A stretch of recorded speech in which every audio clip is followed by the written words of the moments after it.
I'm back, but ironically, what I want to talk about is farewells. Guys as old as I am, who were big Nintendo fans, can recall the sadness involved with seeing a Nintendo system in its twilight years. But some of their most important games came out near the end. Kirby's Adventure truly made old Pinko a household name. Legend of the Seven Stars started the trend of putting Mario in RPGs, and Conker showed nothing was off limits anymore in Nintendo-published titles. So, what last hurrahs did Nintendo publish for the GBA's end times? Honestly, I can't think of anything. Luckily, the ballsy publisher Atlas gave GBA owners one last kick in the balls in the form of Yggdra Union. Now, I know what some of you must be thinking. This wussy-looking little princess is the hero of this game? Can a cute, innocent-looking girl ever be counted upon to open a can of whoop-ass?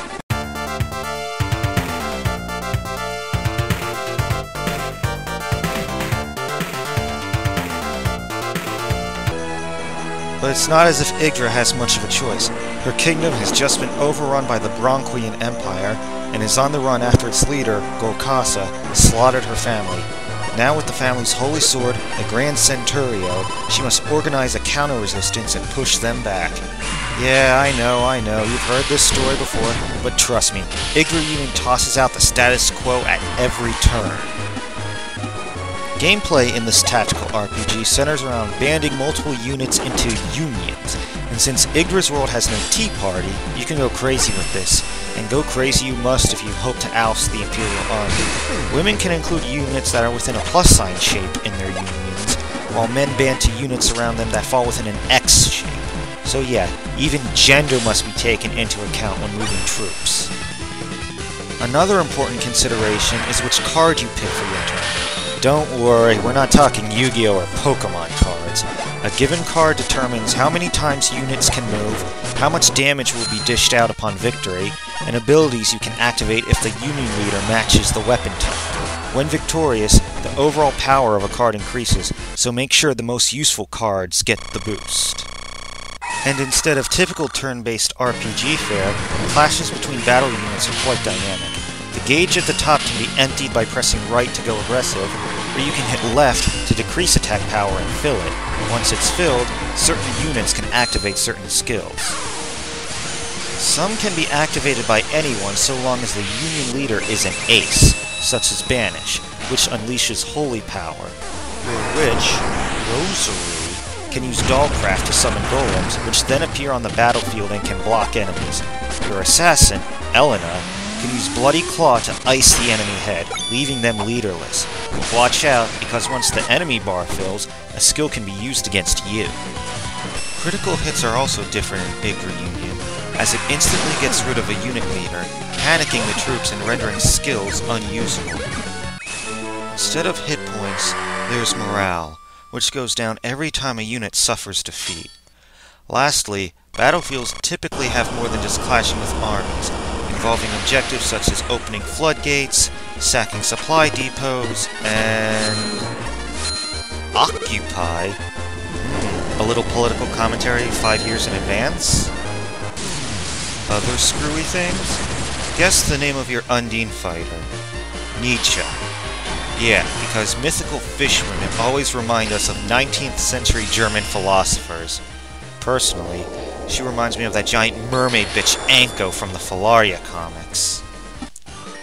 But a name that's no laughing matter, the Emperor of Carnage, Gorkasa. Whenever I hear his theme music on his charts, it's a battle just to retain bladder control. Seriously, I just hear that name and I shudder. Gorkasa! Ooh, do it again. Serious, Gorkasa will kick your ass. On top of nothing being strong against scythes, his weapon of choice, Gorkasa's got a special card called Genocide, sacrificing his troops for a massive attack boost, and if he wins, a massive amount of morale damage. Few recurring bosses ever made me go, oh shit, as much as this guy. In fact, Yggdra Union as a whole is quite possibly the most ball-busting tactical RPG in existence. On top of Gorkasa being one tough motherfucker, many times his underlings will have the high status, which lets them fully recover all their morale at the start of the enemy's turn. Wow, I guess Yggdra's world has no qualms with medical marijuana. Your troops could sure use some of that. As you just saw, the enemy routinely has cannons in place to inflict even more morale damage, and these show up on almost every other battlefield. Plus, your troops recover absolutely no morale in between battles, necessitating the use of items found on the battlefield for morale recovery. And since equipable items can give stat boosts and special effects, like Jackhand granting an auto-kill when one-on-one, you'll want to save some items.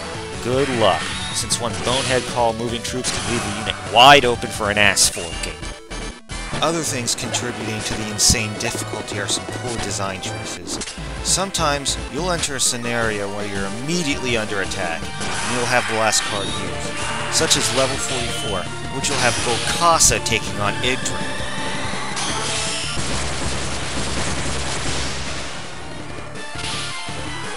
Good thing I ended the last one with Gravity Chaos, a vital anti-Gokasa card that severely debilitates enemies with quirks. Other times, it's easy to overlook a vital detail in the victory conditions. On this battlefield, it was the Temple Knight that needed to reach the checkpoint. But alas, I noticed this too late. Even worse, this level had sand, which means units can only move one space at a time! Almost there. One more turn and I can... Son of a bitch! Out of cards! Other questionable design choices? How about getting Thunderbolt and Bloody Claw long before you get a bow user capable of using them? Most gamers will probably pass on powering up these cards on their first run, thus losing out on useful skills later on. Early in the game, you have a choice of recruiting Rosary or the Necromancer Roswell. Rosary's useful since staves are neutral against scythes, and witches will avoid Gokasa's fire attribute. But unless you can find edible items that'll permanently boost her abysmal attack stat, she'll only accomplish so much against the Emperor. And if you pick Rosary, she'll need the Warp Shoes to pick up Dragon Killer on a certain map, another anti-Gokasa card. How to get the Warp Shoes? You gotta steal from a bounty hunter called Miser every time he shows up in the game, and it'll be on his person eventually. How in the hell is anyone supposed to know all that on their first run? Plus, stealing itself can be a pain in the ass. Only Melanar, Yggdra's right-hand thief, uses the skill, and it takes forever to charge up.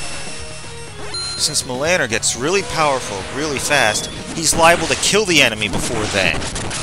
Plus, your enemy actually has to have something to steal, like a teddy bear?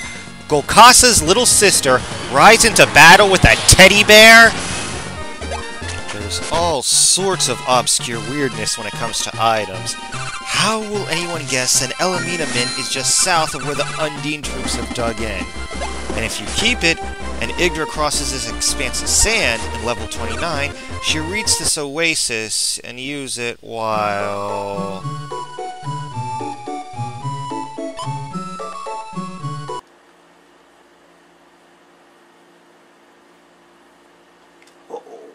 What is this? Literally a few hairs away from full frontal nudity in a Nintendo game? I bet the Japanese version was a lot more explicit. Let's look at the Japanese version. Are you telling me that the Japanese version of this bath scene was more censored than the American one? And in a game where its system heavily marketed to kids? Wow, Conker really did open the door for anything to happen on a Nintendo system. It may sound like I'm being nitpicky, but in reality, my only complaint about Yggdra Union is that it's too hardcore for its own good. I truly relished not only the challenge, but I found it refreshing how the developer, Sting, gave us one of the most believable female leads in a while, pointless bath scene notwithstanding. No Disney princess air of enchantment and happiness here. We witness Yggdra experience the cold, cruel reality of what it means to become a queen. On top of that, the entire game mercilessly deconstructs themes about war. Remember those Undine soldiers I mentioned? When the Undines are duped into attacking humans indiscriminately, Yggdra had no choice but to take them down, despite pleading for them to stand down. And that part where you choose Rosary or Roswell, you choose by annihilating one household so the two can't start a civil war, and this is all within the first quarter of the game. This is how Yggdra Union defies conventions the most. Sure, other RPGs like the Fire Emblem series don't try to glorify war, but you get the sense that the main characters don't doubt their chosen path. Not the case with Yggdra. We constantly see her about to crack under the pressure and the sorrow, especially once she realizes she and Gokasa, through their actions, aren't so different. So Yggdra fights on, only because she wants to end the war as quickly as possible. And when it's time to stop Gokasa once and for all, it's only for that, and not a thirst for revenge.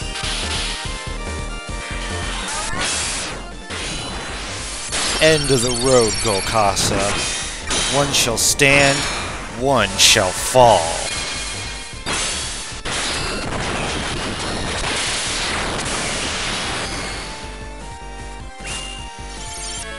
Finally, the bastard goes down for good. So much for one of the most vexing bosses in history. But guess what? He's not the final boss. There's a bit more to this game, and a shocking truth behind the entire war. Sorry, I ain't spoiling it here. Yggdra Union is such a unique gem of a game, you must experience it for yourself. Sure, there's a PSP version with a more generous save system, variable difficulty, voiceovers, and extra content to tie it in with the rest of Sting's Department of Heaven series, but it's the GBA version that stands out for me. Who would have thought one of the last games on the last handheld to bear the name Game Boy would have delivered such a hardcore experience that defied every RPG convention? I give it an 8.5 out of 10. And besides, what else could I say is the best of the last games the GBA had to offer? Surely not that insipid My Little Pony game.